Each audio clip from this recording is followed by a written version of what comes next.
What's the nature of your responses to the ever-changing flow of form and circumstance that we call our lives? Are they archaic and obsolete, or are they fresh and visionary? How do I tell? I ask myself as I ask myself that question. What's the criteria for determining the obsoleteness or the non-obsoleteness of my responses to this thing I call my life? Well, let me invite you to ask yourself this. Generally speaking, what do I typically think about the quality of my earth life? Just remember, there are no right or wrong answers. There is only the truth of what is, the supreme awareness that has the power to set us free, once discerned and acknowledged. Set us free from the mischief of a set of obsolete responses, dominating and determining the quality of our earth lives. Now, to help process that inquiry effectively, let me invite you right now to give yourself permission to come apart for a little while. Right now, just do that by focusing your attention on your breath for a little bit. Just let your attention shift to your breath right where you're sitting.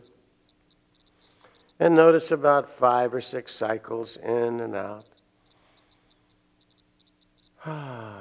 Let your mind play with the possibilities, and notice what comes up as true for you when you inquire, generally speaking, what do I typically think about the quality of my earth life? And then add, is it my tendency to feel content or disappointed? And notice what spontaneously comes up in response to that inquiry.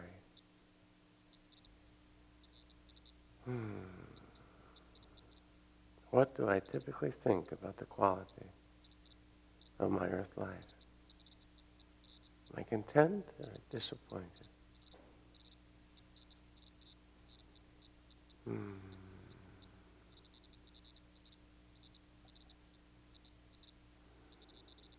Now, when that question's resolved, acknowledge the answer. Thank the source of all wisdom from which it comes. And then proceed in a similar fashion to consider your typical relationship with the following states of being. Remembering to begin your inquiry with, generally speaking, what do I typically feel about my life? Am I happy or sad? Work with that for a few breaths.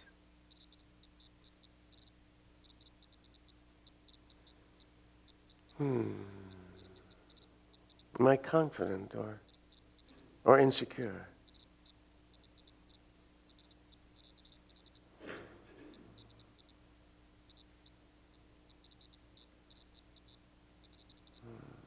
Let the answers just emerge out of the deep pool of wisdom within you. The truth that's within you. There's no right or wrong answers, just truth. Do I typically believe I am worthy or ashamed?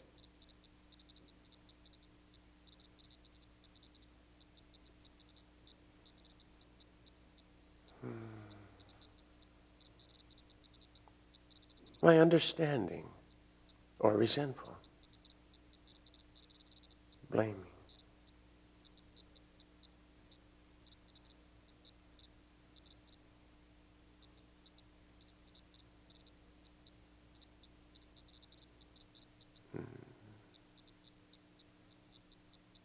Am I caring or indifferent?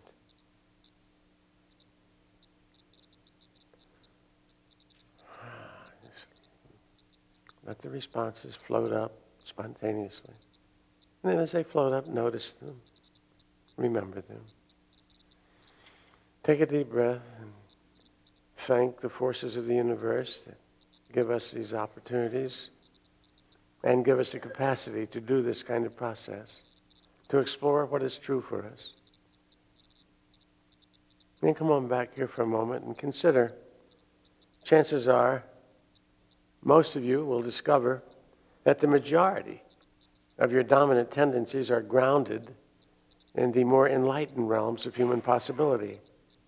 You tend to feel peaceful and confident and worthy and loving and understanding and happy and enthusiastic, content, caring, in most situations with most people, most of the time. And to that we say, hey, wow, congratulations. Thank you, Father, Mother, God, for the gift and the grace that we've come this far. Just don't get lost in the fantasy, though, that your whole stash of obsolete responses is history. Somewhat cooked, we are. Totally cooked, we are not. Welcome to finishing school. And I say that advisedly because we're here. This is it. This is finishing school. Sure, generally speaking, most of us are paragons of virtue in most situations, with most people, most of the time. Hell, we all are. And let's not knock it. It took a lot of evolving to get to this point, so be grateful for it.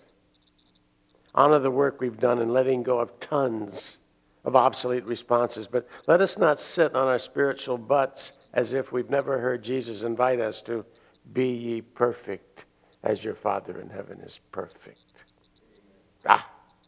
Oh, what a taskmaster he was. Oy vey, oy vey. Perfect, that means showing up with our finest and most sacred loving kindness for all people, in all situations, all the time. On the path of awakening, most is an encouraging mile marker to put behind us. Let's just not forget there's miles to go on the trail of the prodigal child before we sleep in the sweet embrace of the Divine Mother's perfect love. To examine our lives in this way makes them worth living and is the first step toward living consciously rather than as a set of obsolete responses. Said Thoreau about his stay at Walden, I went to the woods because I wished to live deliberately, to front only the essential facts of life, and see if I could not learn what it had to teach, and not, when I came to the end of my life, discover that I had never lived. The unexamined life is a second-hand life. It is so because it depends upon forces other than itself for meaning. Take those away, and the meaning is lost. An unexamined life is meaningful because the process of examination itself grants meaning and dignity to the sum of our days. Surely that is all the meaning we have need of. A life dedicated to a quest for truth draws meaning from itself and derives both dignity and fulfillment from its commitment to a deeper understanding of the true nature of being. To free ourselves from that bondage of obsolete responses, we must ask ourselves if we will stay content with off-the-shelf answers and one-size-fits-all truth, or provide our own. Charles Fillmore, co-founder of Unity, left no doubt as to where he stood on that topic. There comes a time, he said, in the life of every student of truth where they must stand up and proclaim their truth to be the truth, regardless of precedent or tradition, their truth to be the truth. And let's hear it, I would say, for Papa Charlie. And what is the work that God would have us do? The work that demands we engage the adventure of life with a fresh vision and a fearless capacity for the new wine of the gospel. It is the work of being about our Father's business, the enterprise of bringing the healing touch of love to the marketplace of all life, and not most of the time for most of the people, but all of the time for all of God's creation. It is a sacred work of being perfect as our Father, Mother in heaven is perfect. I invite you to explore the grace. Thank you so much for listening. Okay.